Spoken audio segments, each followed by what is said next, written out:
Hello, everyone, and welcome back to another short video, part of a series of chats I'm having with various authors who contributed a chapter to my forthcoming edited book on a brief history of economic thought from the Mercantilists to the Post-Keynesians. The idea for this book came about a few years ago when my co-editor, Hassan Bougrine, and I felt there were no real history of thought books from the perspective of the heterodox voice, aimed towards an undergraduate audience. So we did this book, and in addition, I wanted to do something different. Along with the book, I wanted to do a series of a dozen or so video chats where I sit down with each author of the book to discuss the salient arguments of their respective contributions and to have a general discussion over the history of economic thought. I do believe this is the first time something like this is done in parallel with a published book. Now, the book is intended for an undergraduate audience. I'm hoping that these 10 to 15-minute video chats will be used as a pedagogical tool along with the chapters and assigned to students. I think students will learn a lot from these videos. So today's guest deserves no introduction.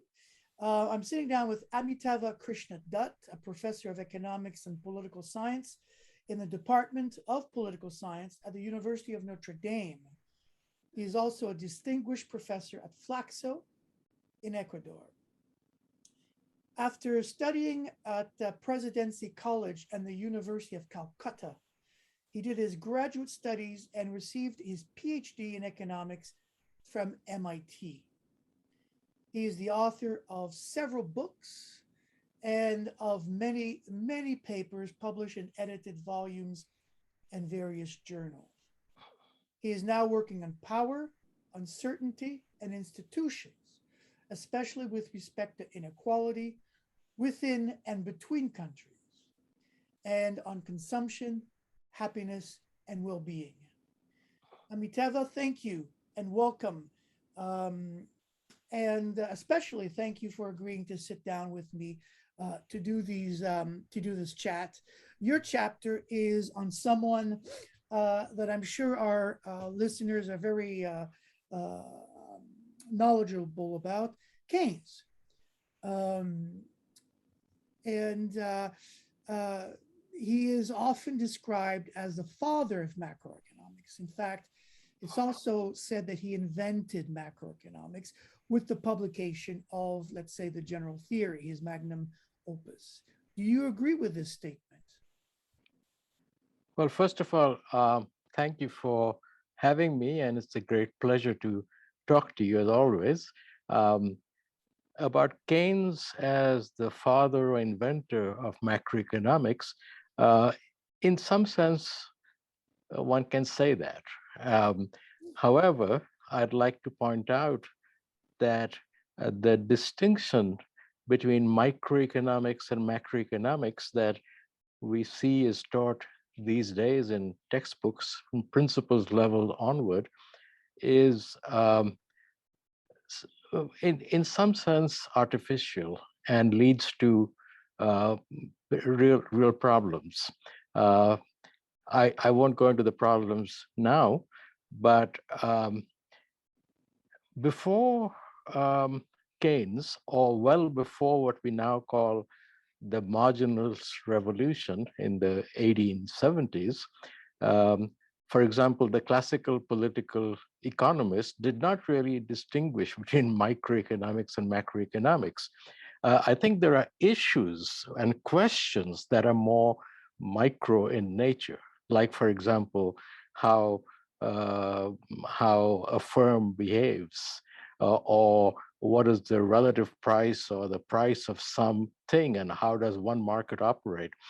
But there are also broader issues like what is the determinant of growth in the economy, and the overall income distribution, and things of that sort. So these are questions of micro and macro, but when the classical political economists dealt with these issues, they had a unified theory, you might say, which looked at prices, also values, growth, distribution altogether. There was no distinction. Now, this doesn't mean that Keynes didn't contribute to the macroeconomics.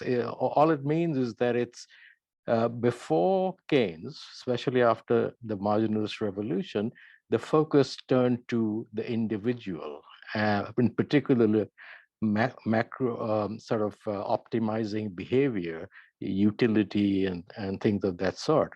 So it had become almost all microeconomics, according to the marginalists, although there were some dissenters like Marx and others and his followers. So in that sense, Keynes actually brought back the whole issue of macroeconomics. And in terms of modern economics as it exists today, Keynes can, to some extent, be called the inventor, or at least the reinventor.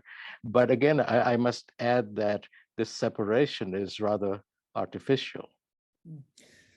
I'm excuse me, I'm working on a couple of books right now, micro and macro. And in coming up with a table of contents for micro, I keep seeing these topics as being really related to macro, or very much intertwined. So I certainly agree with, understand what you're saying. Now, you mentioned Keynes, you mentioned the general theory, of which I have, maybe 5 or 6 different versions, editions of the general theory. I really think that everything that has been done in macroeconomics since Keynes is really about Keynes, either to validate his views or to attack his views. And in this sense, even things that we're doing today is directly related to some degree to Keynes. What do you have to say about that? Well, Keynes was a towering figure, right? And certainly, if since he brought back the focus on the macroeconomic issues like unemployment and total production in the economy and so forth, um, those who are actually working on at least macroeconomics, in effect, you could say, are following in his lines or opposing him explicitly. For example, Milton Friedman, Robert Lucas, and the modern counterparts. So there is a sense in which this is true, without trying to diminish the role of Keynes. However, Keynes was not the only person who was doing this. As you and I both know, there were others, especially Mikhail Kaleshky is one of them, but there were others as well. And Keynes, didn't try to say, I invented something and everything is going to be about me. But he happened to be born in a country that was, had a central role because of the British Empire, and maybe that also made for Keynes' importance. And even when Keynes went to the United States, I mean, not literally, of course, which he did too, but then too, generations of people have been very much indebted to Keynes because of the English language influence also. So yeah, I think it is, one can write a book on macroeconomics. So in fact, history of economic thought, in the 20th century, that looks at for or against Keynes. Yeah, yeah. I'll be sitting down with Malcolm Sawyer soon to discuss Kaletsky's role as well. Um, but I agree, Keynes, Keynes was a towering figure. He was the editor of the Economic Journal. He was at Cambridge, and certainly his name and because of his book, his name took on a great meaning, Keynes and Keynesian economics. Now, speaking of Keynes, why should we study Keynes in context of the history of economic thought? Isn't Keynesian macroeconomics alive and well today and covered better in macroeconomic classes? Well, some people take the view that economics is like the natural sciences or engineering, that we we have knowledge and we build on that knowledge, and that knowledge improves. What is old is not relevant or not as good. This is sometimes called the Whig view of history, as you know. Yeah. This is, however, not the right way to think about the economy or society even. Okay, um, older ideas, that is chronologically older ideas, may well be very relevant and have been discarded for um, for reasons that have very little to do whether they were right or wrong in the sense of applicable to the real world. Okay, to some extent, of course, the problems might change with times, but sometimes they are purely sort of ideological, or the interpretation of them can also be quite different from what the authors intended. Now, I must say that economics is special uh, in the way that it is not built on the writings of the great contributors. If you look at sociology or political science, those are, they're connected with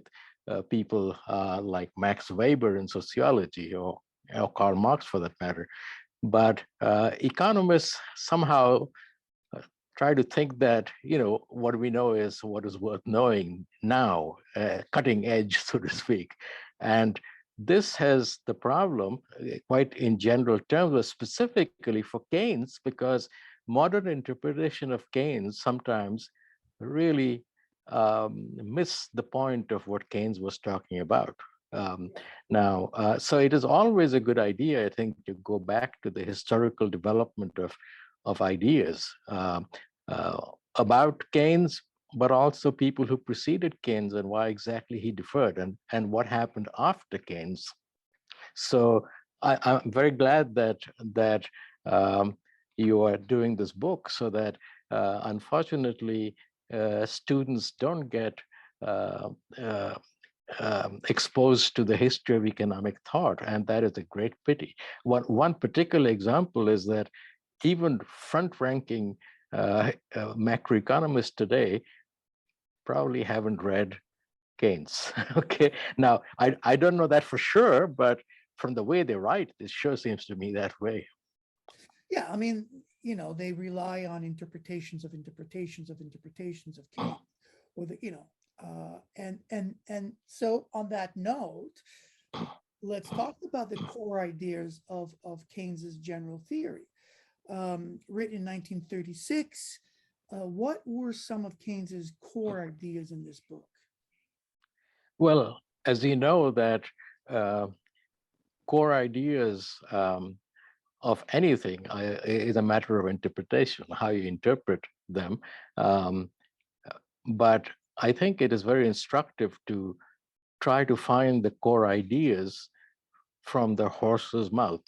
Okay, and rather than looking at the whole of the general theory, the book, the 36 book, it is very instructive to look at his 1937 paper on the general theory of employment, where he emphasizes two main points, as far as I can tell.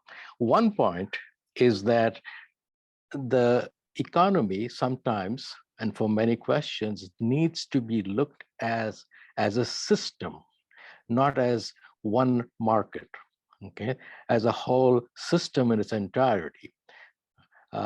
And what this means for the particular issue he was dealing with is, if you look at the question of employment and unemployment, you shouldn't look at just the labor market with a supply and demand curve for labor and saying, why is there unemployment? But you need to look at how goods markets, financial markets, and labor markets, all of these actually are put together as a system.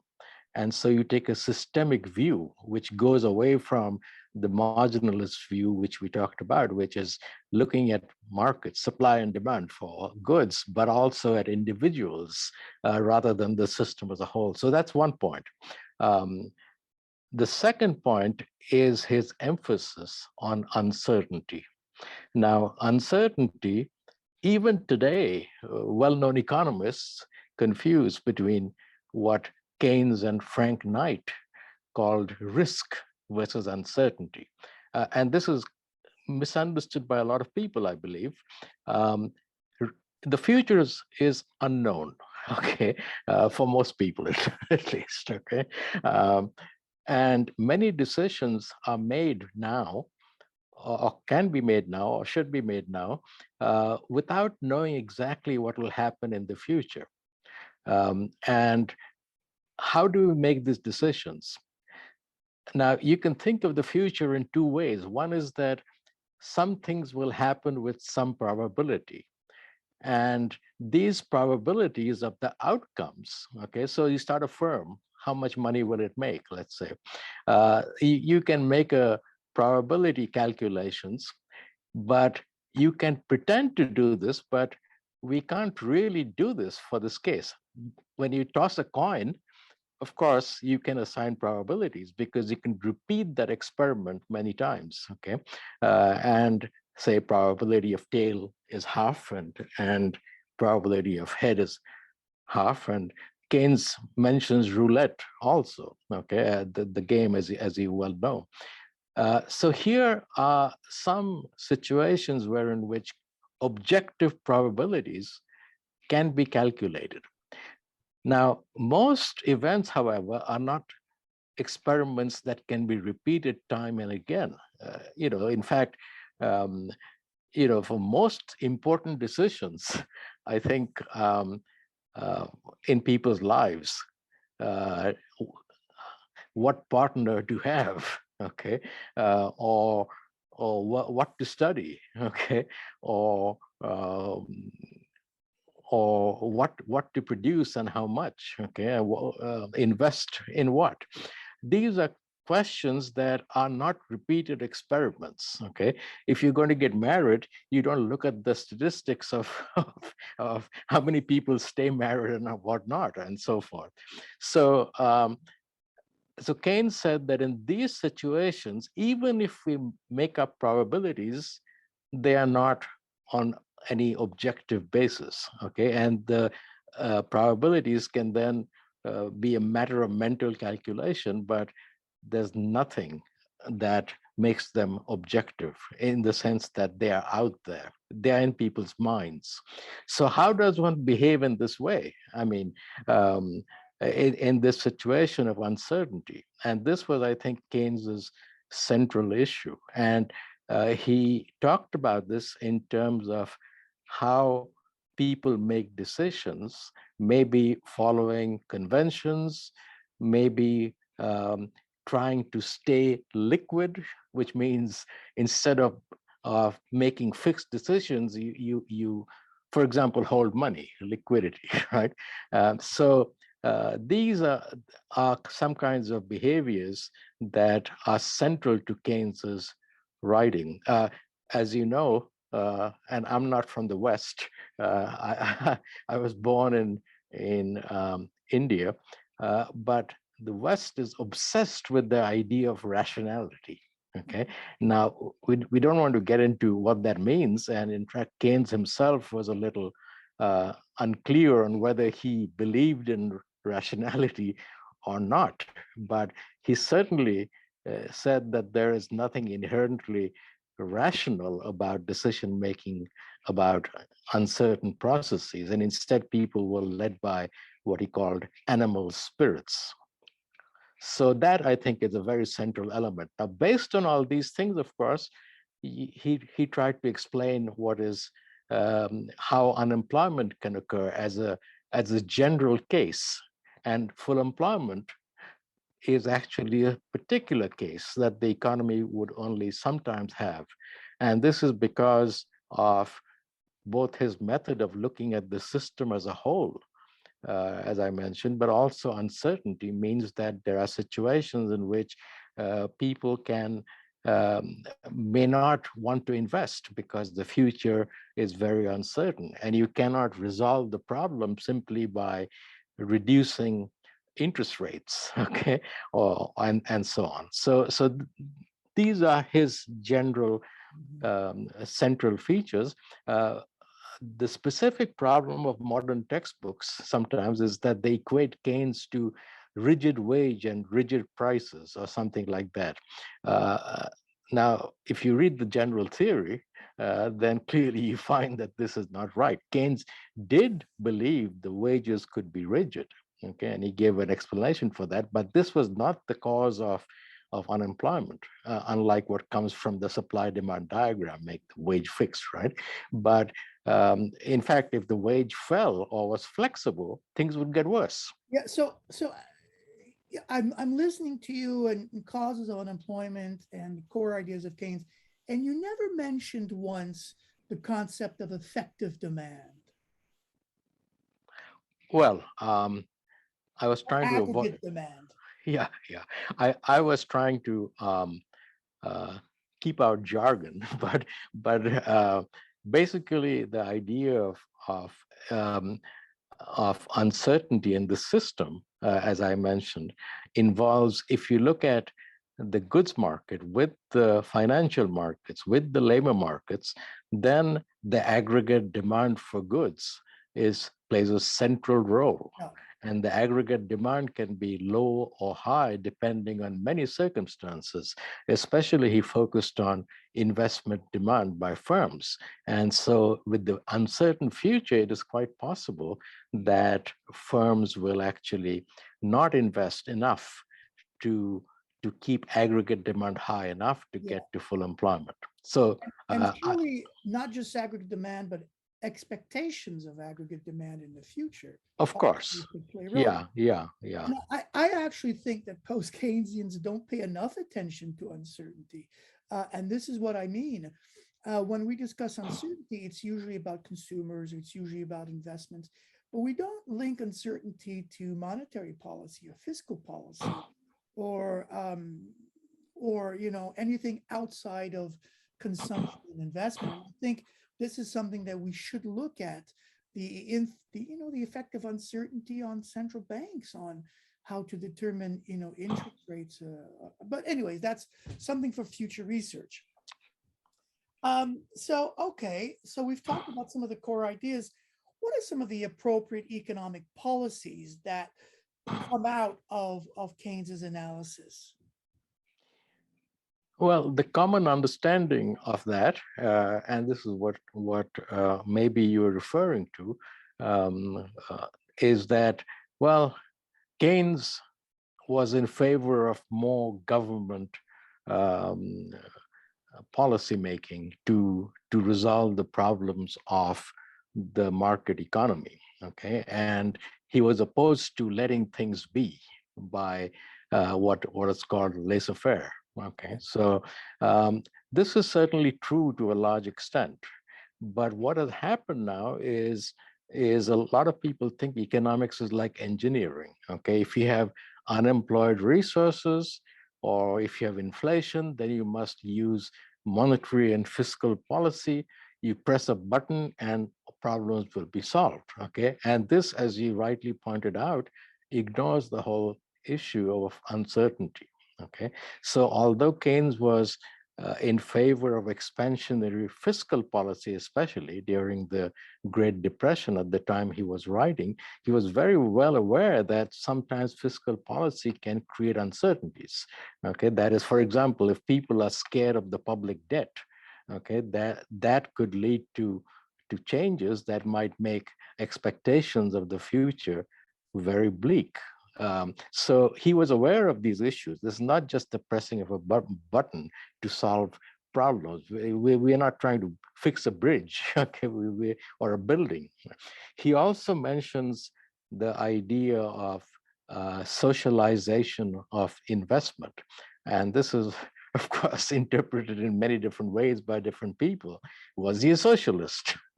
Now, I think that Keynes was too much of a British gentleman to be carried away by socialism. I think it's more appropriate to say he tried to fix capitalism uh, by keeping it, okay, and that is by government policies, and perhaps he thought that the investment should be controlled to some extent by the government, so it's not subject to big fluctuations due to unemployment, Now, due to uncertainty. Yeah. did you not write? I think I have it right here. There you go. I think you're the author of this. Co-author, yes. Yeah, co-author of this book, Yeah. Keynes's Third Alternative. What is the third alternative? Well, we tried to, Edward Amadeo and I tried to focus on the writings of Post-Keynesians and Neo-Ricardians, who are two groups, if you can call them groups, they're heterogeneous within themselves, as different from the traditional mainstream interpretation of Keynes. As I was mentioning, some people are against Keynes and they believe that markets are all flexible and you don't need the government to do anything. They are, in today's words, they are self-correcting or self-governing markets. Leave it to itself. Governments can just come in and cause problems, as I think it was Milton Friedman or was it Ronald Reagan? They're pretty much the same. That markets, the state is not the solution; it's the problem, right? And then you have Keynesians, mainstream Keynesians, who say that unemployment can exist, but it's due to rigid wages and rigid prices. And that's why you need government policies. And you can also try to make these wages and prices more flexible.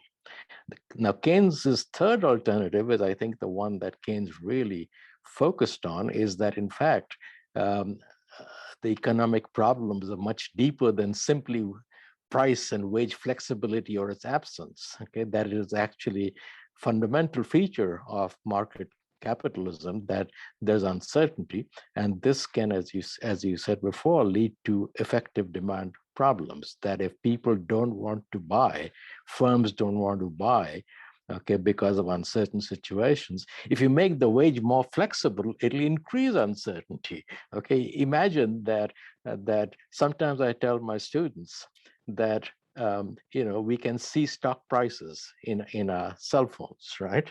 Now we can see it going up and down every minute, right? But fortunately for most of us, we are not so bothered with the stock market, okay? Some maybe more than others, but imagine if the wage that you received went up and down. I start the class with a high wage, and towards the end of it, my wage is lower. How would that affect my teaching? Okay, so wages being flexible creates uncertainty for people, for firms, because that is one of their main costs as well. I say the same thing about interest rates. Flexible interest rates create just as much uncertainty, and that's why I'm more but most of us live on wages. No, I agree. Yeah. So the last question, and we've been talking about this and policies and ideas, and the book, The General Theory, and even you referred to his 1937 articles, they were written 85 years ago. Is Keynes still relevant today, to today's economy? Yeah, I certainly think it is. And this is true not just of Keynes, but even some reviled figures like Karl Marx, okay, or even Adam Smith. Many of these figures are misinterpreted, okay? Marx was not somebody who was just wanted people to be killed, okay, through a revolution, although there was some element of that. Adam Smith was not just about the invisible hand solving all problems due to self-interest.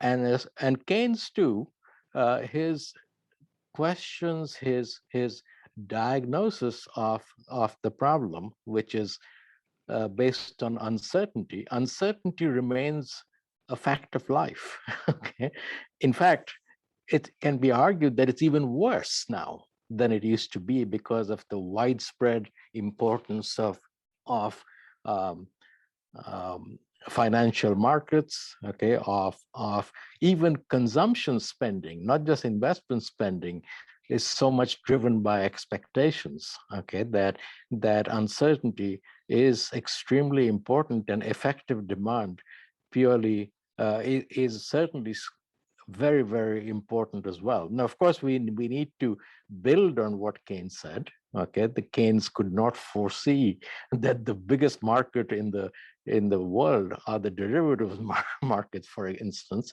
So, and also Keynes, um, though he did mention that even for low-income countries, sometimes hoarding of gold is an important question that can lead to lack of demand for goods. But even for lower income countries all over the world, effective demand is an important issue. And it has actually, unfortunately, been neglected by a focus on making wages and prices more flexible, market flexibility, in other words, even labor markets more flexible. So in some ways, his central message is still highly relevant.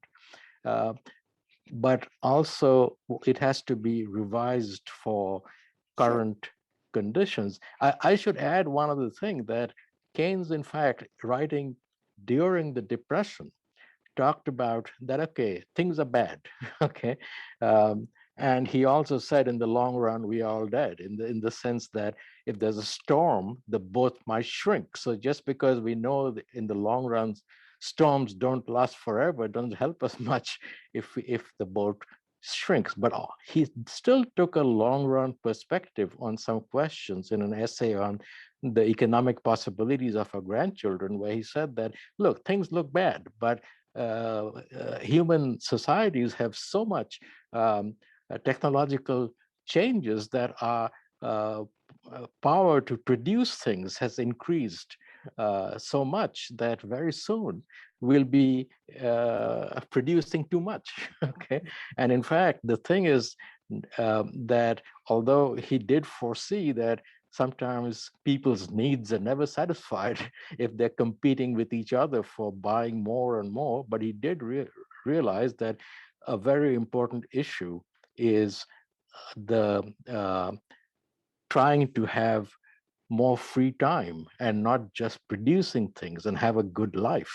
Okay, how to have a good life, we have to try to think about, not just full employment and growth and things like that, but how to have good lives. For people like us, it is easy to imagine because we are fortunate, but for many people in the world, this is not the case. So you certainly need to worry about incomes, but it's not just a matter of raising aggregate demand for growth, as sometimes it is thought about, but how to flourish, how to have better lives, how to deal with so-called leisure, okay, in a way that is not getting bored or doing bad things to other people. On that note, I'm coming out with a paper on Keynes's concept of full investment, which he only mentions in the general theory. He doesn't really develop it, but I'll make sure to send that to you. Anyways, well, Amitava, thank you very much for sitting down, for taking the time to speak with me this morning on Keynes, and I look forward to the book coming out sometime in 2022.